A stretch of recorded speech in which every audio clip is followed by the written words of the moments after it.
cleaning industry has officially gone off the deep end, and I am honestly here for the chaos. We are watching a full-blown arms race in our living rooms right now. It feels like these companies won't stop until we are basically just emotional support roommates for our own floor cleaners. A brand new player just hit the scene. It is not a render or a rumor. This is a real machine that is showing up on store shelves with specs that sound like a joke. We are talking about 19,000 units of suction pressure. Just a few years ago, we were impressed by a tiny fraction of that strength. This thing wants to peel the dust right out of the subflooring. It is aggressive. It is flashy. It is clearly aimed at the absolute kings of the premium market. The base station is the real centerpiece here. It does everything you can think of. It empties its own dustbin. It scrubs the mop pads. It blasts them with hot air so they do not smell like a damp basement after a long day. It even refills the water and handles the cleaning solution on its own. The goal here is total independence. The designers want you to forget the robot even exists until it finishes its job. But let's be honest with each other for a moment.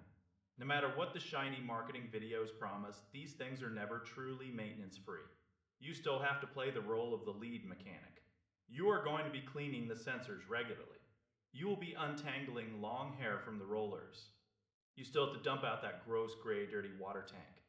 There is always that one moment where the robot decides to try and eat a charging cable like a confused mechanical raccoon. It is inevitable. The price is going to be the biggest factor for success. When you play in this premium space, you are going up against the giants of the industry like Roborock and Drain. People spending top dollar want more than just high numbers on a spec sheet. They want navigation that does not get lost under a simple kitchen chair. They want an app that actually works without crashing. They want a machine that stays alive for more than 6 months. This new bot has some serious street cred though. It is tied into a very well-known manufacturing ecosystem. This gives it a huge leg up over some random startup. It feels legitimate. It looks promising. The features are definitely competitive. Still, I am always the person who says, wait and see. Do not rush out to pre-order this thing just yet. We need to see how it handles real homes over a few months.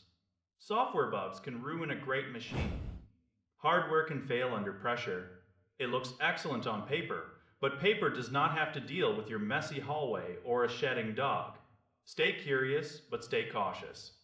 This is a massive leap forward in floor tech, but it is still just a tool at the end of the day. You should wait for the real-world durability test before you drop your hard-earned cash on the latest shiny object. It is a wild time to be a homeowner with dirty floors. Every month, a new machine arrives that claims to change your life, but the basics of cleaning haven't really changed. You still need reliable suction and a mop that doesn't just push dirt around. If this machine can deliver on those 19,000 units of pressure without breaking down, it might just be a winner. Until then, keep your charging cables off the floor and your expectations in check. This is going to be a fun one to watch.